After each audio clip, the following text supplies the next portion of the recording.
Góðan daginn. Já, val og búsetu, það getur verið flókið ferli. Þarna vigta margir þættir misjafnlega inn og ekki síst umhverfisþættir, samkvæmt kenningunni í það minnsta. Og þetta samrýmist kenningum eða er rakið til tveggja fræðimanna, Philip Graves og Jennifer Roback, sem koma í rauninni fyrst inn með þessa vídd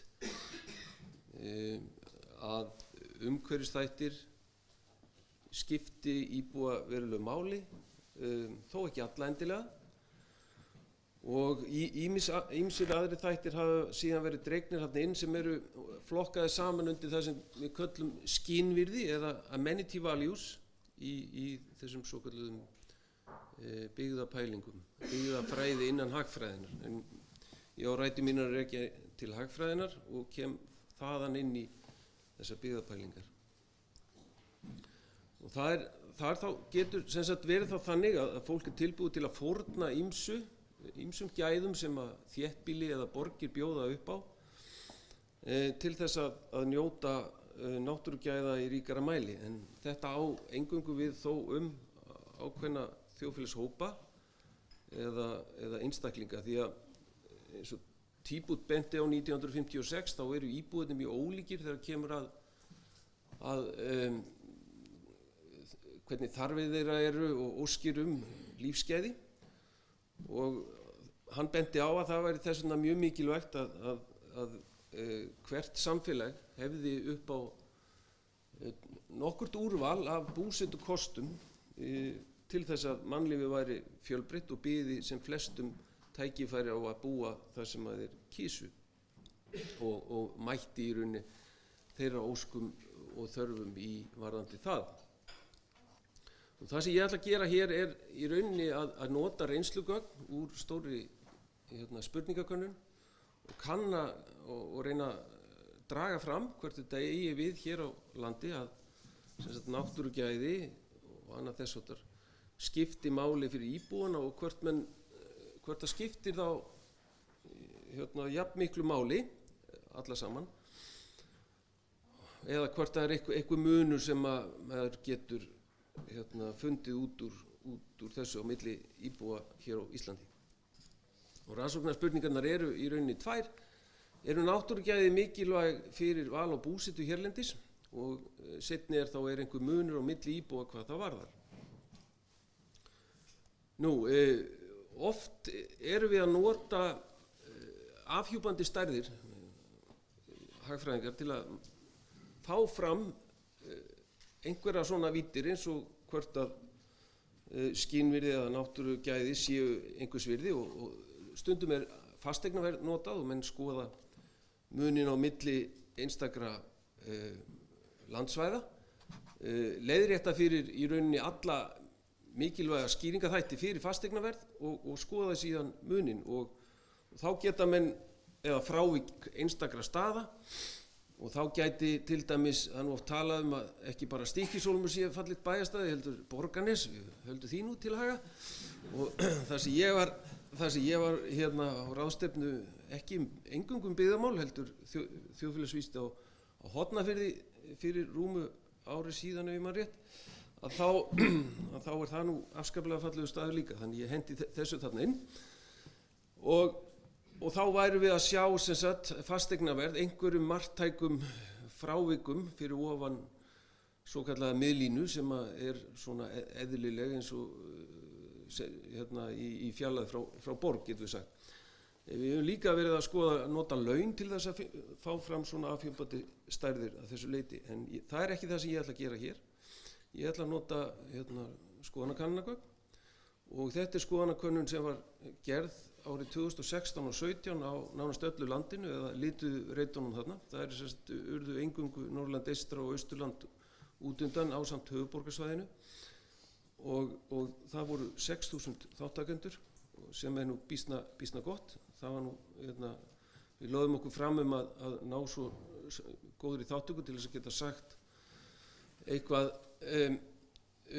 hvert einstakt landsvæði, en við skilgreindum þetta svæði landsins upp í 19 landshluta Vesturland var til dæmis 4 landshlutar og margir Suðurland var 4 landshlutar ef maður rétt, Vestfirðir 3 og svo framvegis. Þannig við vildum svona að draga fram svona ákveðna landfræðilega breidd í svöruninni. Og þær spurningar sem að ég ætla að nota hér í dag voru í rauninni 2. Við spurðum í fyrsta lagi hvert er mat þitt á stöðu eftirfarandi þátta og svo töldum við upp 40 mismunandi þættir og þeir eru hér taldir upp. Og einn af þeim var nálægð eða aðgangur að, hvað stendur þetta? Nálægð að fjölbreytti, hvað er þetta? Aðgengi að fjölbreyttri náttúru eitthvað þessu þar. Já, það kemur hérna á eftir. Og síðan, litlu seinna í þessari könnun, þá spurðum við aftur, hvert er mikilvægi eftirfarandi þátta fyrir áframhaldi búsetuðinni þar sem þú býrð. Og síðan gátu menn kategorisera það eða valið á milli mjög mikilvægt, ekki mikilvægt og svo framvegis. Þetta voru einhverjir 5 einkunnir mismunandi og eins varðandi stöðuna. Og síðan þegar þessi svör liggja fyrir hjá 6.000 íbúum þá er hægt að para saman ekki bara hvað manni fannst stöðuna á viðkomandi þáttum heldur einnig mikilvægi þeirra. Og einn framsetningamátinn, hér er til dæmis þátturinn vöruúrval eingöngu af þessum 40, var að setja þetta fram á þennan hátt. Hér eru þessi landsvæðin 40 og nú ætla ég að athuga hvort að bendillinn virkar og síðan setja ég þetta upp á í rauninni svona tvívíða mynd. Það sem að mikilvægið er sett hérna á þennan lárétta ás og staðan á þennan lóðrétta. Og þá sjáum við það að, og síðan, þetta er kannski svolítið flókið mín, ég ætla að reyna að útskýra hana samt. Þið sjáum að það eru hérna y-ás og x-ás. Og þetta er ekki núlgildi. Á þessum ásum, þau standa á tilteknum gildum. Þau gildi eru meðaltal svarana í viðkomandi, eða í allri rannsókninni. Það er hérna sjáum við það til dæmis að mikilvægis niðurstaðan var með meðaltals einkunna tæpir 4. Það er þá meðaltal allra svara. Meðaltal á stöðunni var hins vegar rétt rúmir 2,8. Þetta segir okkur það að Vestmannaeyjar hérna uppi til dæmis, þeir eru bæði telja Vestmannaeyingar vöruúrvalið miklu mikilvægari þátt fyrir áframhaldandi búsetu sína þar heldur en að jafnaði svörin úr allri rannsókninni hér, eins og þið sjáum hér. En þeir telja stöðuna líka að vera að jafnaði miklu betri hjá sér heldur en aðri þáttakendur í könnuninni. Og það sem þeir eru hérna næst horninu hérna efst, að þá koma þeir langt best út úr þessum samanburði, hvað þennan þátt snertir eingöngu. Ef maður lendir hins vegar hérna fyrir neðan, þá er maður bæði að lenda fyrir neðan meðaltal hvað stöðuna varðar en mikilvægið er fyrir ofan meðaltal sem er mjög slæmur staður að vera á. Og það er hins vegar í lagi að vera hérna, þar sem að staðan mikilvægið er fyrir neðan meðaltalið að jafnaði en staðan líka einhverju jafnaði miklu verri eins og hérna hjá Garðinum.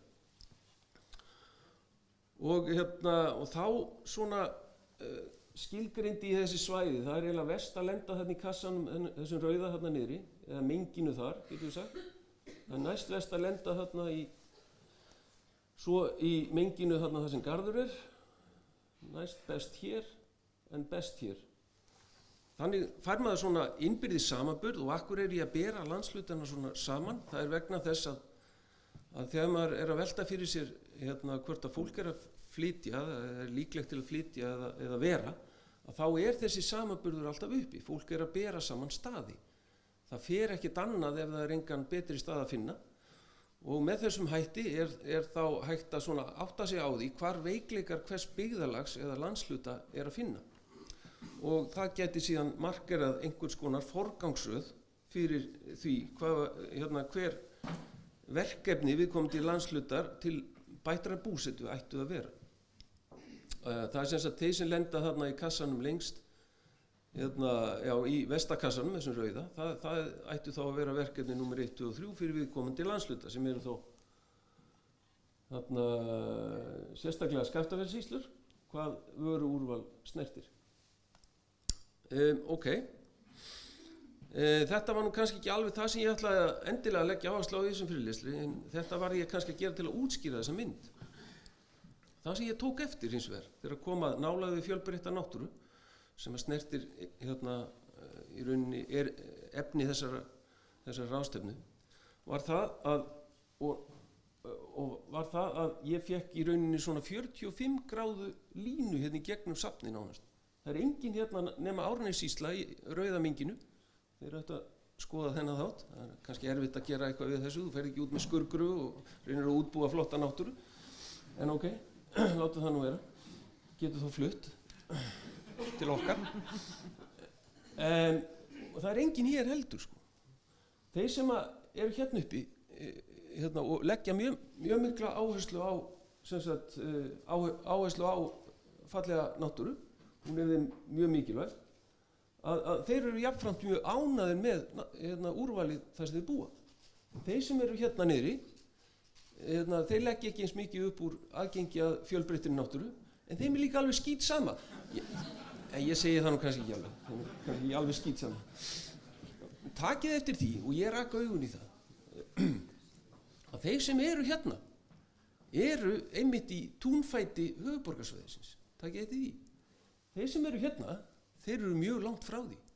Við erum með Strandir og Reykhóla, við erum með Skaftafellssýslur, fallega Snæfellsnesið og norðanverðu Vestfirðir og svo framvegis. Á meðan við erum með Reykjanesbæ Sandgerði, Garður, Akranes og þessi svæði sem eru alveg í túnjaðurinn.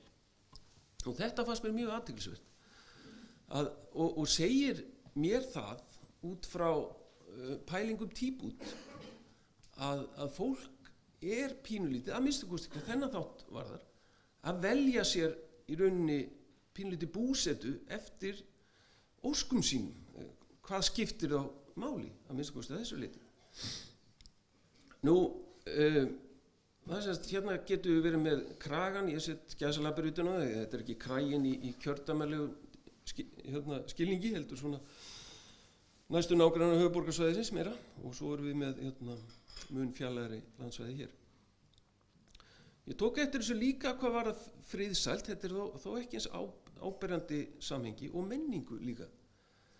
En það sem ég ætla að gera og gerði í rauninni til þess að maður geti nú talist einhver fræðimaður, því ég vinn nú í háskóla líka. Ég ekki bara að bauka við það að þjónusta sveintúka mína á Vesturlandi, að þá ákvað ég að testa þetta tölfræðilega og ég smíðaði líkan. Ég vildi þá í rauninni kanna hvort að það væri virkilega þannig, að því að þetta í rauninni bara meðaltöl og sjónrænt þetta rosalega flott, en þú getur ekki borðið þetta á borðið og ætlar að fá þetta birt í ritrýndu tímariti til að mynda, eitthvað sem að gefur okkur háskólum einhver stíl. Og já, talandu það var falsa einhver ritrýnd þetta greina. En talandu það, ég ætla ekki að gera það. Og þá sem sagt að útbjóði líkan sem gekk út á það að kanna hvort það var virkilega þannig meðal þessara 6.000 íbúa að fjarlægðin frá Reykjavík það væri marktækt samband á milli sem sagt mikilvægi náttúrugæða eftir því, og það væri að aukast í rauninni eftir því sem fjær drægi höfuðborgarsvæðinu. Því miður var ég ekki með íbúa höfuðborgarsvæðisins inni, en við ætlum að reyna að ná þeim með næst þegar við gerum þetta á næsta ári, og þá var ég gaman að endurtaka þessa stúdíu og skoða hvort að þeir eru eitthvað í einhverju línu við það sem að við sjáum hér, eða hvort að þeir eru síðan einhver allt önnur breidd í þessu. Og það var það sem ég gerði. Og þetta líkanið, við skulum fara hratt yfir það, en til að gera langa sögu stutt að þá stemmir þetta. Og og ég fæ mjög háa og mikla marktækni og þetta stemmir reyndar líka fyrir friðsæld, menningu og gott mannlíf gott mannlíf, já og en síðan þegar koma heilsugæslu til dæmis, þá ekkert samband, ómarktækt og þegar koma úlingastarfi, gæði úlingastarf, þá snýrist þetta samband við sem þýðir það að íbúar nágrannar höfuðborgarsvæðisins leggja miklu meira upp úr gæði úlingastarfs til að mynda, ég er ekki búin að testa alla þættina, ég er bara búin að testa þessa, hvað er þetta, 8 að þeir leggja miklu meira upp úr gæði úlingastarfs heldur en þeir sem búa á Árneshrepp og Ströndum til að mynda